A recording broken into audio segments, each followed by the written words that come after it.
বান্দা এমন কোনো কাজ করে না যেই কথা এবং কাজ আল্লাহ তাআলা লিখে রাখেন না। এজন্য অতীতে যে ভুল হয়ে গেছে আল্লাহ তাআলার কাছে আমরা মাপ চাইবো। আমরা আল্লাহর কাছে ফিরে আসবো, আল্লাহ আমাদেরকে ক্ষমা করে দাও।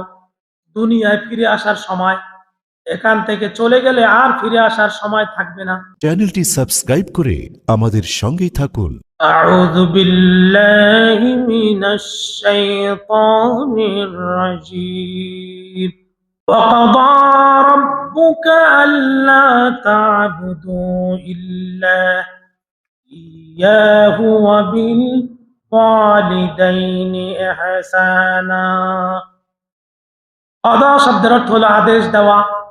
আল্লাহ তাআলা যদি কোনো কিছুর আদেশ দেন সেটা ফরজ, সেটা না মানলে ফরজ, লঙ্ঘন করলে যেই গুনাহ, আল্লাহর কোনো একটি আদেশ অমান্য করলে ওই পরিমাণ গুনাহ হয়। আল্লাহ বলতেছেন ওয়াকাদা, আমি আদেশ করেছি, ফরজ করে দিয়েছি, রব্বুকা, তোমার প্রতিপালক, আল্লাহ তা'বুদু ইল্লা ইয়্যা, আল্লাহ ছাড়া কোনো কারো ইবাদত করা যাবে না। ওয়া বিল ওয়ালিদাইনি ইহসানা, এবং তোমার প্রতিপালক ফরজ করেছেন পিতা মাতার সাথে উত্তম আচরণ করবে। ইম্মা ইয়াবলুগান্না ইনদাকাল কিবারা আহাদুহুমা, তোমাদের পিতা মাতা দুইজনের যে কোনো একজন যদি বার্ধক্য হয়ে যায়, আও কিলাহুমা, অথবা তাদের উভয় যদি বার্ধক্য উপনীত হয়, অসুস্থ থাকে, ফালা তাকুল লাহুমা উফ, তাদের সাথে এমন কোনো কথা বলবে না যেই কথা বললে তারা উফ শব্দ উচ্চারণ করে। ওয়ালা তানহারহুমা, এবং তাদের সাথে ধমক সুরে কথা বলবে না। ওয়াকুল লাহুমা কাওলান কারীমা, পিতামাতার সাথে উত্তম ভাবে সম্মানের সাথে তাদের সাথে কথা বলবে। আল্লাহ তাআলা আয়াতের প্রথম অংশে যে কথা বলেছেন আল্লাহ ছাড়া কারো ইবাদত করা যাবে না, এখানে আল্লাহ তাআলা এক কথাই বুঝিয়েছেন। গত জুমায় বলেছিলাম আল্লাহ তাআলা 3টি জোড়া হুকুম কোরআনুল কারীমে দিয়েছেন। এর মধ্যে একটি জোড়া হুকুম হলো আল্লাহর ইবাদতের পাশাপাশি পিতামাতার খেদমত করতে হবে। আল্লাহর ইবাদতের আল্লাহ তাআলা এখানে ব্যাখ্যা করেন নাই, পিতামাতার ইবাদতের আল্লাহ তাআলা ব্যাখ্যা করেছেন। আল্লাহ নিজেই বুঝিয়ে দিয়েছেন, তোমার পিতা যখন, তোমার মা যখন দুইজন অথবা একজন অসুস্থ থাকে অথবা দুইজন থাকে, তাদের সাথে সুন্দরভাবে কথা বলো, এমন ভাবে তাদের সাথে কথা বলো না তারা যেন মন থেকে উফ শব্দ উচ্চারণ না করে।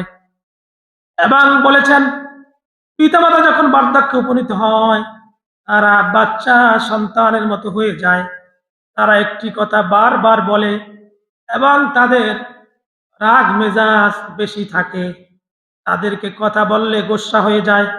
এই জন্য তার পিতামাতার বার্ধক্য, পিতামাতার কথা শুনে তুমি তাদেরকে ধমক দিবে না।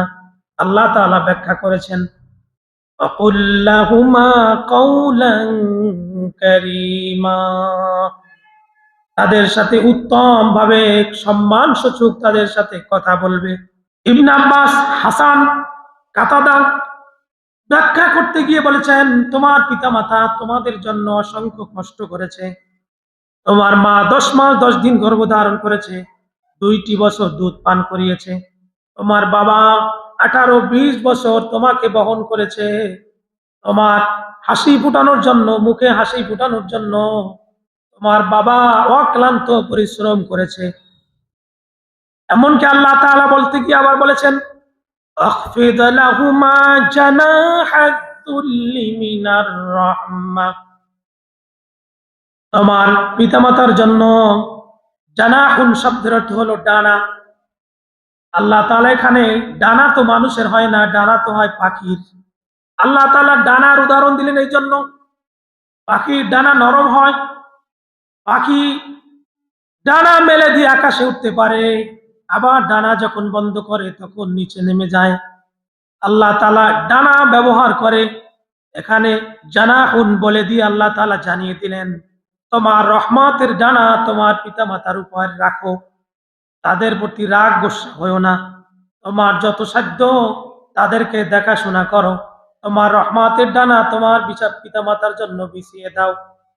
এই পিতামাতা যখন দুনিয়া থেকে চলে যাবে, আল্লাহ তাআলা দোয়া শিখিয়ে দিয়েছেন, অকুল, হে বান্দা তুমি বলো, রব্বির হামহুমা কামা রব্বায়ানি সগীরা।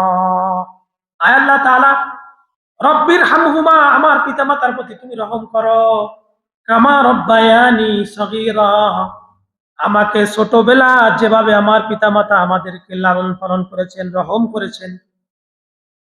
এই আয়াতের তাফসীর করতে গিয়ে তাফসীরকারগণ বলেছেন,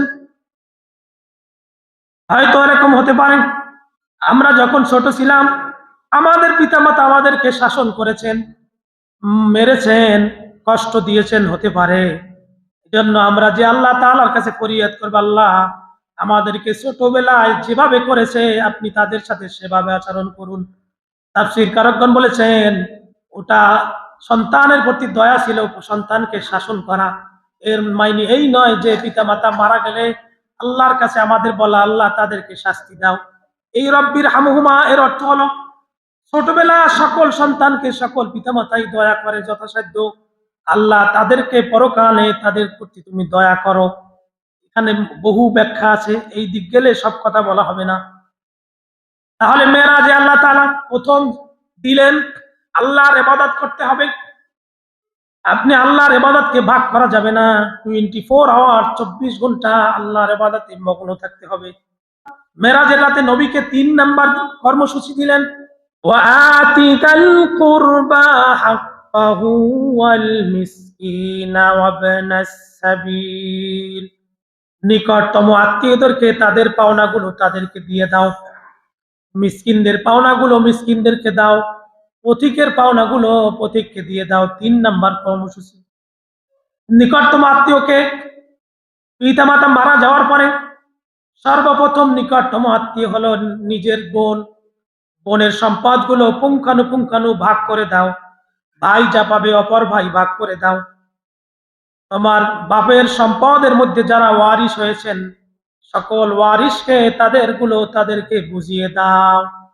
এই সম্পদের বেলা আসলে তখন ইমানদারি টিকে না। আমি বহু মানুষকে দেখেছি, আমি অনেক আগে থেকেই বাড়ি থেকে বের হয়েছি, আমি বহু মানুষের সাথে আমার সাক্ষাৎ হয়েছে, বহু মানুষকে দেখেছি, ইমানদারিত্ব এমনি থাকে, জায়গা জমি বন্টন করতে গেলে ওখানে আর ইমানদারি চলে না, ওখানে আর ইমানদারিত্ব থাকে না। এই কথাগুলো আমি বলার কারণে আমাকে অনেকে খারাপ চোখে দেখে, এতে আমার কোনো আসে যায় না। তাহলে দেখেন আল্লাহ তাআলা বলেছেন 3 নাম্বার কর্মসূচি হলো ওয়াতিদাল কুরবা, নিকটতম আত্মীয়। যে নিকটতম আত্মীয় সর্বপ্রথম বোন, সর্বপ্রথম নিজের ভাই। তোমার পিতার সম্পদে তারা অংশীদার হয়েছে, তোমার বোন যা পাবে তাকে তা দিয়ে দাও, তোমার ভাই যা পাবে তাকে তা দিয়ে দাও। যদি ভাই বোন কিছু না থাকে তাহলে চাচা অংশীদার হবে, চাচাকে দিয়ে দাও। যদি চাচা না থাকে চাচার ছেলে মেয়েরা পাবে, তাদেরকে দাও। যদি তারা চিন্তা করে যে তোমার সম্পদ কম, তোমার শুধু থাকার জায়গা আছে, ওই চাচার যদি বিবেক থাকে, চাচা বলবে আমার ভাই তো মাত্র একটি ছেলে রেখে গেছে, আর কিছুই নেই, তার শুধু বাড়ির জায়গা আছে, ওখান থেকে সে নিবে না। কিন্তু আল্লাহ দিতে বলেছেন, এই আয়াতটা মানসুখ না, রহিত না, এই আদেশটা আছে। তাহলে নিকটতম আত্মীয়দেরকে তাদের পাওনা দিয়ে দাও। ওয়াল মিসকিন, মিসকিন মানে অভাবীদেরকে দাও। যাকাত ফিতরা এটাও কিন্তু সঠিকভাবে বন্টন হচ্ছে না। এই যে মানুষ মারা গেলে খাওয়ান, এটাতে বাধা নেই, খাওয়ান সুন্নাহ, যদিও কেউ বেদাত বলে, কিন্তু আমি বলবো সুন্নাহ। এর কারণ খাওয়ার কথাও ইসলামে আছে, আপনি খাওয়াতে পারেন। হাদিসের মধ্যে আল্লাহর নবীজি বলেছেন, তুতিয়ামুত তাআম ওয়া তিকরুস সালাম সাল্লু আন নিআমা, তোমরা 3টি কাজ করো, মানুষকে খাওয়াও এবং মানুষকে দেখা হলেই শুধু সালাম দাও, আর মানুষ যখন ঘুমিয়ে পড়ে তখন রাত্রি জাগরণ করে আল্লাহকে ডাকো। এই 3টি কাজ উত্তম। এর মধ্যে খাওয়ার কথা আছে, এবং এতে খাওয়ালে খাওয়াতেও পারেন, কিন্তু খাওয়ানোর সময় আমরা কিন্তু মিসকিনদেরকে খাওয়াই না। আল্লাহ তাআলা বলেছেন মিসকিনকে খাওয়াও। আমরা খাওয়াই যে আমাকে খাওয়াতে পারবে দাওয়াত দিয়ে। আমরা দাওয়াত দিই চেয়ারম্যানকে, মেম্বারকে, গ্রামের যারা সালিশ করে তাদেরকে আল্লাহর রাস্তায় খানা খাওয়াই। আল্লাহর রাস্তার খানাটা কি এটা চিন্তা করেছেন? আপনি জাকাতটা কি চিন্তা করেছেন? ফিতরা কি চিন্তা করেছেন? জাকাত হলো মালের ময়লা। আমি বহুবার বলেছি এখানে, আল্লাহর রাস্তার খানাটা এটা এরকম দান। আপনি দানের টাকা কি চেয়ারম্যান খেতে পারবে না? আপনি চেয়ারম্যানকে গিয়ে বলেন আপনাকে 100 টাকা দান করলাম, ও এমন সবার মারবে আর জীবনও কইবেন না এমন কথা। কিন্তু ওই চেয়ারম্যানকে, ওই মেম্বারকে বাবা মা মারা যাওয়ার পর যখন আল্লাহ রাস্তার খানা খাওয়ান, সে খুশি হয়ে যায়, তাকে 2 টুকরো গোস্ত বেশি দেন, ভালো জায়গায় তাকে বসতে দেন। এখানেও কিন্তু ন্যায় বিচার করলেন না, আর আল্লাহর কাছে বসে আছেন জান্নাত পাওয়ার জন্য। আল্লাহ বুঝাচ্ছেন বল মিসকিন, মিসকিনকে দাও। মিসকিনকে, যে মানুষের কাছে হাত পাতে, যে একদিন কাজ না করলে পরের দিন খানা জুটে না, ওই ব্যক্তি মিসকিন। শুধু হাত পাতলি মিসকিন হয় তা নয়। বর্তমান সমাজে বহু ধনী লোক আছে মানুষের কাছে হাত পাতে, এটা ব্যবসা। এটা আবার যাচাই বাছাই করবেন, যে কেউ হাত পাতলে তাকে দিয়ে দেবেন তা নয়, তার খবর নিবেন আসলে কি অভাবী কিনা, তার সংসারে অভাব আছে কিনা, ছেলে মেয়েরা তাকে দেয় কিনা, এটা যাচাই করবেন। তাহলে আল্লাহ দিতে বলছেন মিসকিনকে। মিসকিনকে, যে মানুষের কাছে খুঁজে খুঁজে খায়, 2 দিন কাজ না করলে তার খানা জুটে না, এমন ব্যক্তিকে আল্লাহ তাআলা দিতে বলেছেন, খাওয়াইতে বলেছেন। এরপর আল্লাহ তাআলা বলেছেন অবনা সাবিল, পথিককে দাও। যেই পথিক সফরে এসেছে কিন্তু এটা বুঝবেন না, এটা এখন নেই, তাহলে এটাই বুঝে নেন পথিক।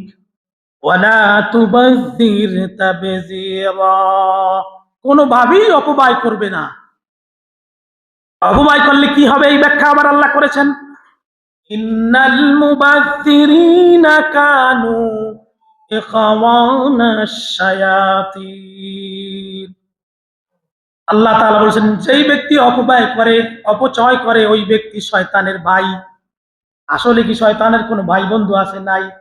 কিন্তু আল্লাহ ভাই বলেছেন, এই কাজটা হলো শয়তানের। শয়তানের কাজ যে করে ওই ব্যক্তি শয়তানের ভাই।